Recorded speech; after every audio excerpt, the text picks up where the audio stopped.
about that. I will highlight that the Minnesota State Prison System under the Department of Corrections have been honoring ICE detainers. And we appreciate that important collaboration, and we're going to expand upon that. That decision has made Minnesota safer, not only for residents of Minnesota, but the men and women law enforcement. Not just ICE, all law enforcement. Rather than arresting the same public safety threat, significant public safety threat over and over again, they agree to work with us to identify those people and remove them.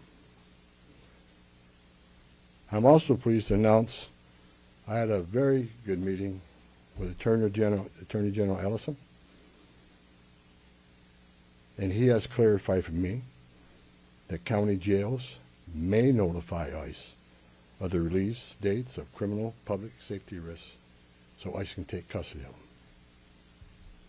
upon the release from the jail.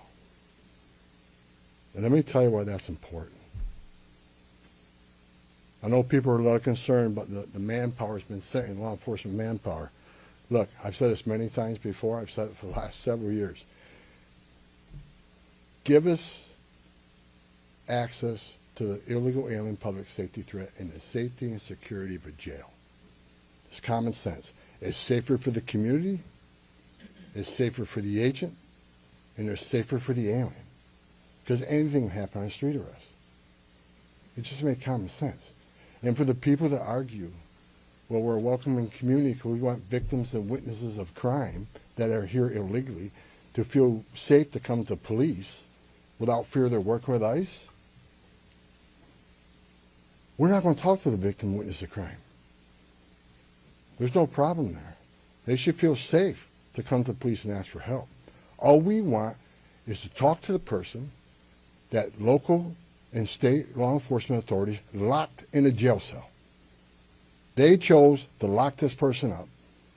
That's who we want to talk to, the public safety threat. So that argument is that protects victim witnesses of crime. It's a bunch of crap. Victims and witnesses of crime don't want the bad guy back in their neighborhood either. So great progress with the Attorney General and local sheriffs. And one thing, when we have these agreements, it takes less law enforcement agents to do the job. One agent can arrest one bad guy in the safety and security of a jail where he's behind the wire. We know we don't have weapons. But when you normally release that public safety threat, illegal alien back in the community, we have a job to do. We're going to arrest him. So we're going to find him. And what happens is now we got to arrest somebody on his turf. We have access to who knows what weapons. Now we got to send the whole team out. Cover the back door, cover the front door, officer safety reasons. Then because of the hateful rhetoric and the attacks on ICE officers, now we got to send a security team behind the arrest team. So what could have been done with one person in a safety and security jail, now we got 15, 16 people out there doing it. I know that causes stress in the community. So if we get these agreements in place, that means less agents on the street. More agents in the jail means less agents in the street. This is common sense cooperation that allows us to draw down on the number of people we have here. Yes, I said it. Draw down the number of people here. Because we have the efficiency and safety of the jails and the prison. Matter of fact, I have staff from CBP and from ICE working on a draw-down plan. What does that look like based on the cooperation? What does that look like based on how many targets we have left to find? In my meetings with Governor Walz, A.G. Ellison, and Mayor Fry, as well as state and local law enforcement, again, I appreciate they all acknowledge that we do have federal immigration laws in this country that have been passed by Congress, and that ICE is in fact a legitimate law enforcement agency charged with enforcing those laws. We're not making this up, folks. ICE is enforcing laws enacted by Congress. They're a federal statute. That said, I'm not here because the federal government has carried its mission out perfectly. First thing I said to senior staff when I walked in here is what I told you earlier. I didn't come here looking for photo ops or headlines. I come here looking for solutions. I do not want to hear that everything's been done here has been perfect.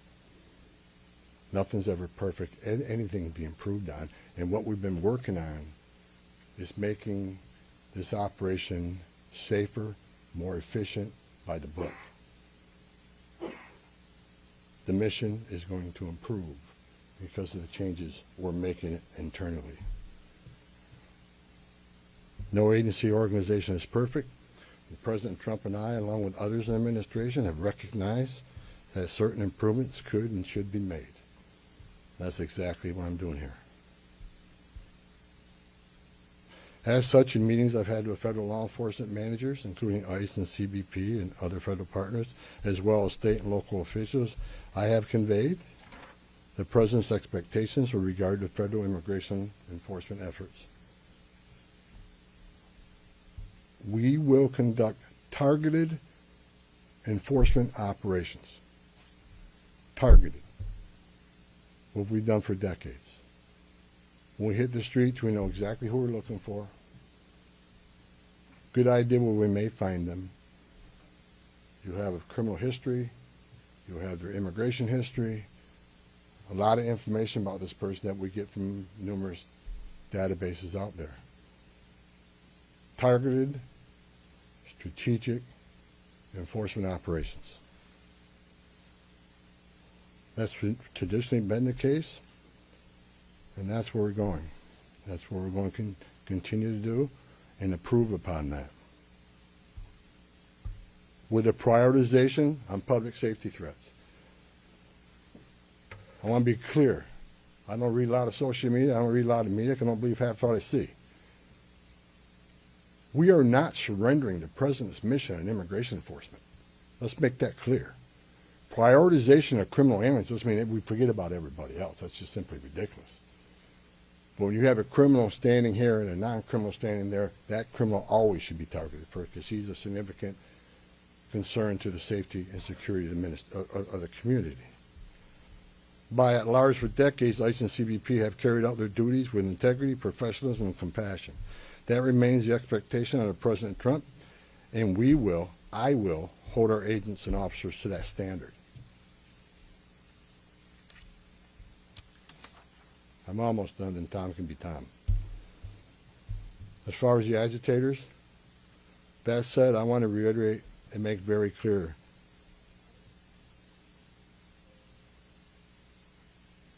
I want to make it clear, ICE and CBP officers are performing their duties in a challenging environment under tremendous circumstances, but they're trying to do it with professionalism.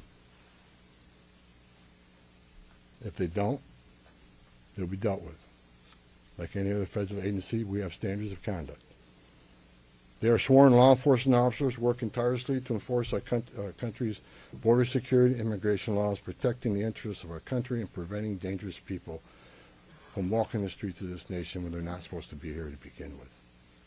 Men and women of ICE, I was a Border Patrol agent. I was an ICE agent. I was the first ICE director that came up through the ranks. I spent over 40 years doing this. These men and women that carry that badge and gun are American patriots. They put themselves on the line for this nation every day. But I want you to remember, they don't hang their badge, they don't hang their heart on a hook every day they come to work. They're mothers and fathers too. They're sons and daughters too. And if they've seen a fraction of the tragedies I've seen in my career, they take a lot of damage home to every day. The things they've seen, especially on the border with Border Patrol agents. People drowning in the river. Women being raped by criminal cartels. Giving CPR to a baby that was thrown in the river by the cartels because Border Patrol came too close. So let's throw the baby in the river. That way the Border Patrol was concentrating on that so I can get away. These men and women see some terrible things. But I want you to remember, they're mothers and fathers too. Many of them are members of this community. God bless every one of them. The hostile rhetoric and dangerous threats and hate must stop. And we all agreed to that. All everybody met here today, we got to stop the rhetoric, the hateful rhetoric that has caused an increase in assaults. That has caused, because of that, having to send security teams out with arrest teams, which surge the city with additional resources because of the rhetoric, because of the threats, because of the assaults. Again, with the agreements we've achieved and following through the agreements, with the rhetoric dropping down, that allows us to pull more agents out once we feel the environment's safer.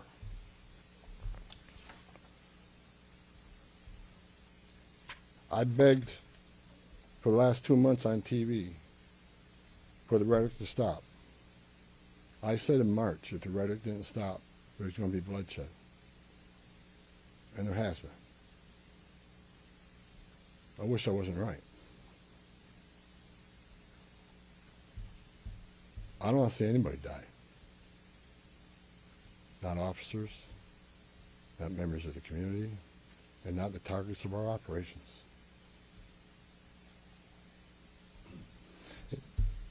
For the people out there who don't like what ICE is doing, if you want certain laws reformed, then take it up with Congress.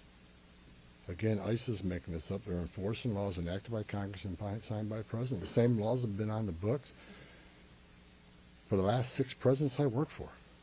I started with President Reagan and ending with President Trump.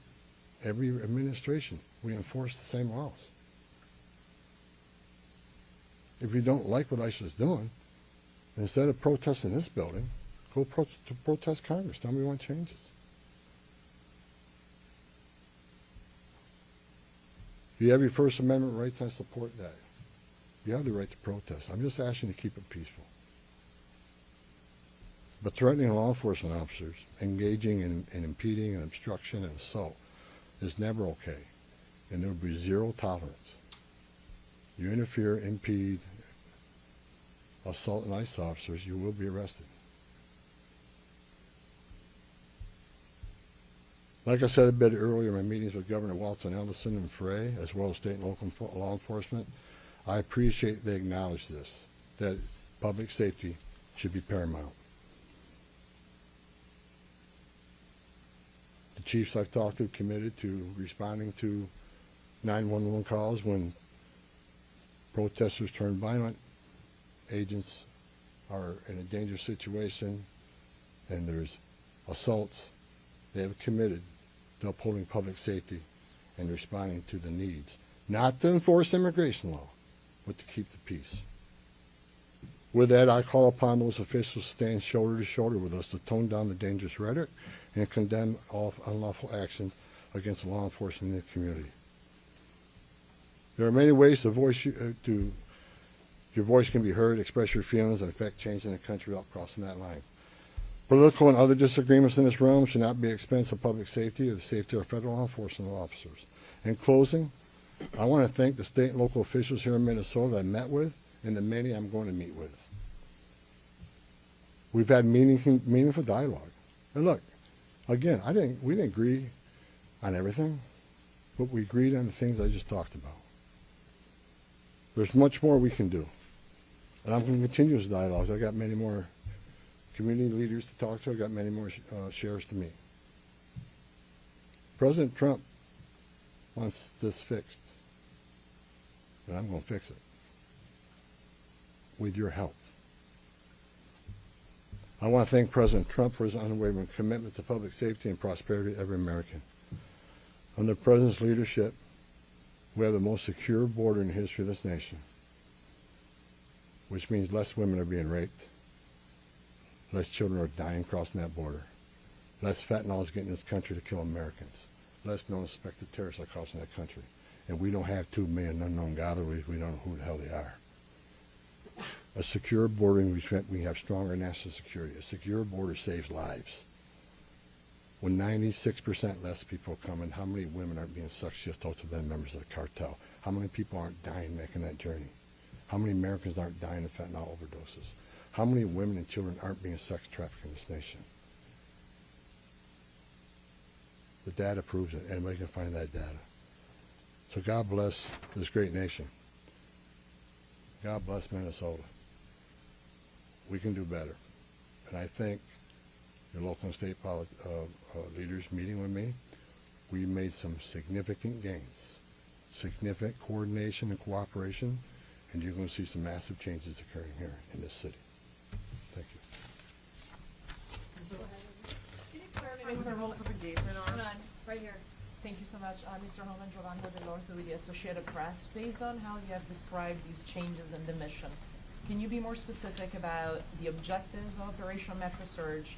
If what you have described changes the parameters for interior enforcement only in Minnesota or also in Maine and other places? And finally, when will you consider that those objectives will be achieved and this operation will end? Is it in terms of agents on the ground, in terms of who you are targeting for arrests? The withdrawal of law enforcement resources here is dependent upon cooperation. Like I said, one agent arresting one bad guy in the jail means less agents on the street. We have some agreements. We got more to talk about how we're going to implement those agreements. But as we see that cooperation happen, then the redeployment will happen. Look, target enforcement operations should happen across the nation. That's what we've done for decades. And with target enforcement operations, I've done many of them. It just makes it safer for everybody. When we know exactly what we're looking for, what is his criminal history, what is his immigration history, where's he live, is he in an apartment complex versus a house, has he got a known record for having weapons, it's safer for everybody. Then we know what type of resources we need to go. And, you know, it just makes this operation cleaner, more efficient, and it's proven less violence when we know exactly what we're getting into and we can take the necessary precautions to keep everybody safe. You know, some of the operations that I've been involved in, we know there's children in the house based on surveillance. So we know you got to be a little bit different when you go into the house because there's going to be children present. So target enforcement operations, the way we've always done it, I think we got away from a little bit. And we're going to make sure we do target enforcement operations. And look, and I will say it again, you know, we are not surrendering our mission at all. We're just doing it smarter. Shimon Prokopez from CNN. Mr. Homan, how did we get here in terms of you had Greg Bovino, who was the face of this immigration operation, the mission, as you say, to having border patrol agents in the interior of this country, stopping U.S. citizens, asking them for ID, creating this fear in places like Chicago and now here. And then finally, it took really the death of Alex Pretti for us to get here. How did that happen? Who made the decisions to allow this kind of operation to proceed in this way and to create such fear? Well, look, the Border Patrol, in the last 4 years under Joe Biden, we have an open border where 10, 12,000 people a day are coming across the border. Border Patrol got overwhelmed, which means we sent thousands of ICE agents down there to help deal with that humanitarian crisis, to help secure the border. Now we have millions of people released in this nation, many unvetted. Now we got to find them. Before the big, beautiful bill, we had a total just under 5,000 deportation officers to look for millions of people, many in public safety threats. So yes, we needed Border Patrol to come and help on our mission now. And the reason for the massive deployment is because of the threats, because of the violence. Our officers need to be protected. If I'm on an operation, an arrest team, I'm going to a house, I got to be busy with that guy, the dangerous guy, and I can't keep looking over my shoulder at what's happening outside the house. So we brought extra resources in to provide that security. And as I said, as we drill down on these great agreements we got and this great understanding we have means less. So we can draw down those resources. When the violence decreases, we can draw down those resources. But based on the discussions I've had with the governor and the AG, we can start drawing down those resources as far as those looking for public safety threats being released, and do it in the jail with much less people. So the drawdown is going to happen based on these agreements. But the drawdown can happen even more if the hateful rhetoric and the impediment and interference will stop. So Border Patrol, I was a Border Patrol agent. These men and women are patriots. God bless them. They're here to help us.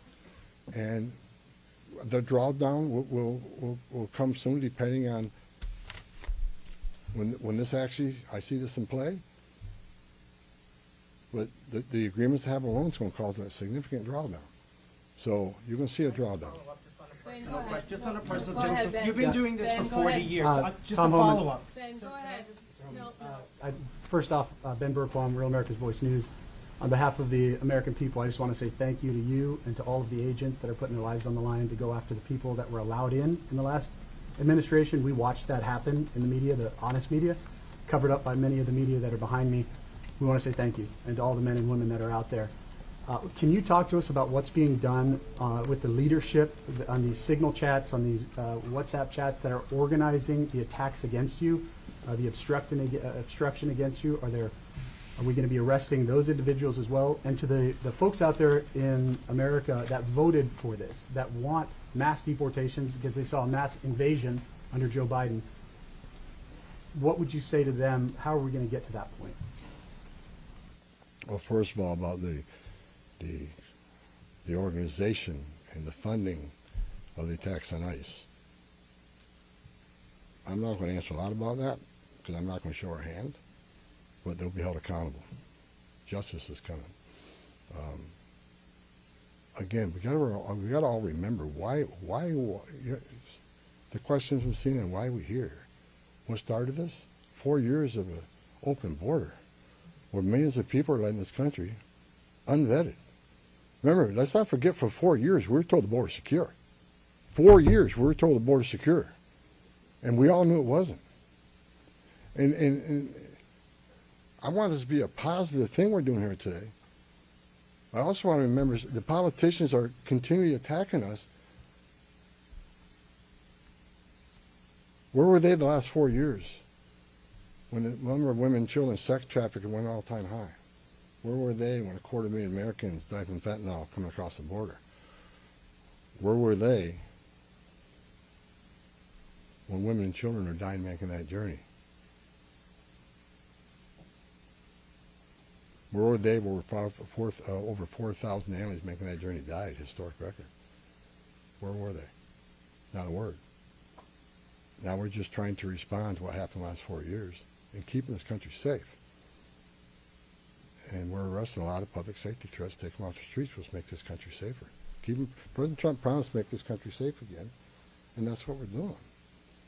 But my 2.5 days up here, we made a lot of progress. I think everybody agrees on the criminal and public safety threats. They agree it's much safer and easier to arrest an alien in a facility than send a whole team out in the field that's going to draw anger, because now we got to send a bunch of people to do something that could have been done by 1 or 2 people. And I've said this for years. I have no ill will to anybody in Minnesota. All the people I talk to, we're never going to agree on everything. We have different philosophies and different opinions on immigration, but we all agree this is a way to go to reduce safety, reduce crime, not reduce safety, reduce crime and increase safety for our operations. More people in the jail means less people on the street. It's simple math. Sir, Lana Zach, CBS News. Everybody I've spoken with agrees that if somebody has a violent criminal history and is a fugitive, they don't want them as their neighbor. But when you're talking about a targeted operation, and are you talking about targeting people whose crime is coming to this country, or is it a more specific definition now? All operations will be targeted, but the prioritization are going to be criminal aliens, public safety threats, and national security threats. I've met with Marcos and his staff. We got a lot of them. We got a lot of them to keep us busy. So that would be our focus. But that is enough that's what, there is not going to be a focus on people who have no other crimes except for their status. If you're in the country illegally, you're never off the table. But prioritization doesn't mean but you forget about everybody. So let me say this. If the message we send is you can enter this country illegally, it's a crime, don't worry about it. You can have your due process, show up in court, not show up in court, get ordered removed, don't worry about it. Unless you commit a serious crime, you're good to go. If that's the message we send to the world, you're never going to fix this problem. The most vulnerable people in the world will make that dangerous journey like they did under the Joe Biden administration. Over 4,000 aliens died making that journey. And again, a significant increase in sex trafficking. Because when they did that and opened those borders up saying, we're not going to detain you, we're going to give you free health care, we're going to fly you to the city of your choice, put you in a free hotel room, give you 3 meals a day, and give you work authorization, we're just going to bring you in. And when they did that, they sent a message to the whole world, you can come and do this. And what happened? They overwhelmed the men and women of the Border Patrol, where many days 70% of agents were pulled off that line. 70%. You don't think the criminal cartels had a field day with that? They created gaps for the cartels do their activity. And that's why you've seen the rise in fentanyl overdose. That's why you saw the rise in sex trafficking. The 2 million plus known gotaways, why did they pay more to get away? Why didn't they pay less, turn yourself in, get released within 24 hours? You get a free airline ticket to the city of your choice. We're going to give you a free hotel room, and we'll give you free food and free medical care. And you're going to get work authorization in 6 months. Why did 2 million people choose to pay more not to take advantage of that giveaway program? They didn't want to be vetted. They didn't want to be fingerprinted. That scares the hell out of me. And it does still. The Trump administration with ICE and Secretary Noem and Marco Rubio and the intelligence community, Tulsi Gabbard, we're all working together to try to identify who these people are. And we've already found many of them. But it's hard work to do. But there are national security threats walking this nation because of the last administration. And they are one of our main priorities, too. Thank you. Can you please be specific about how many ICE and how many Border Patrol agents are currently operating in the state? I think we're near 3,000. There's been some rotations. Another thing I witnessed when I came here, I'll share this with you.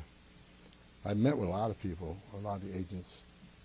They've been in theater. Some of these people have been in theater for 8 months. So there's going to be rotations of personnel. Hopefully less now that we have some agreements. Maybe we can make it more efficient and safe. But they've been in theater a long time. And so, there's rotations happen all the time to get people out here and go home, get some rest and see their families. Day after day, can't eat in restaurants, day after day, having people spit on you and blow whistles at you, day after day, having all these threats at you, day after day, having people trying to interfere with you, day after day. They're human. So, we've got to rotate these people, and we've already rotated some. But my main focus now is drawdown, based upon the great conversations I've had with your state and local leaders. Again, I'm not a fool.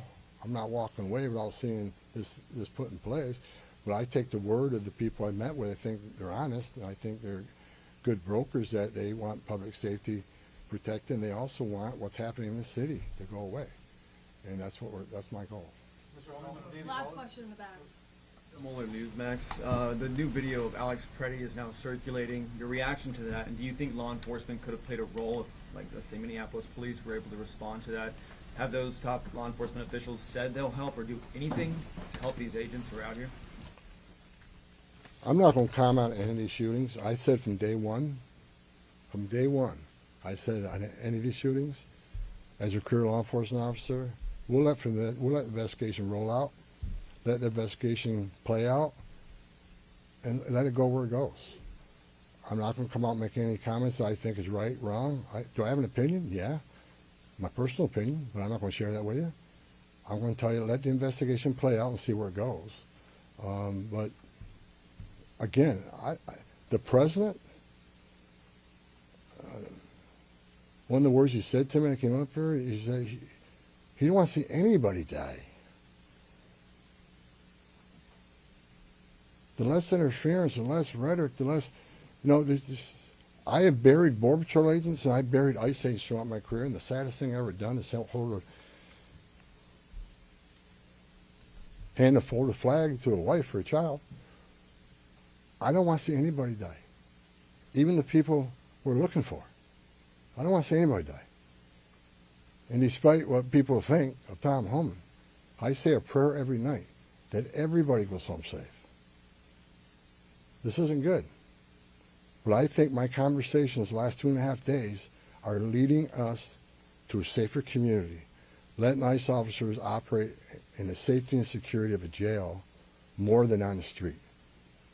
I think anybody here with common sense would say it's safer to arrest a public safety threat in the safety and security of a jail. And let me tell you, what is that going to result in? Less collateral arrests. When we go find that bad guy, when we find that bad guy, many times it's with others. Well, guess what? They're in the country illegally. We're going to enforce immigration law. They're coming too. You want less collateral arrest? Less in the jail. But we're going to enforce immigration law. For the people to say we're here to surrender our authority and the mission of enforcing immigration law, you are wrong.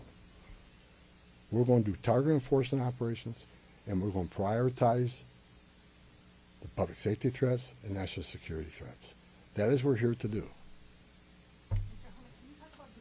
Sir, no more questions. Go ahead. No more questions, guys. Thank you.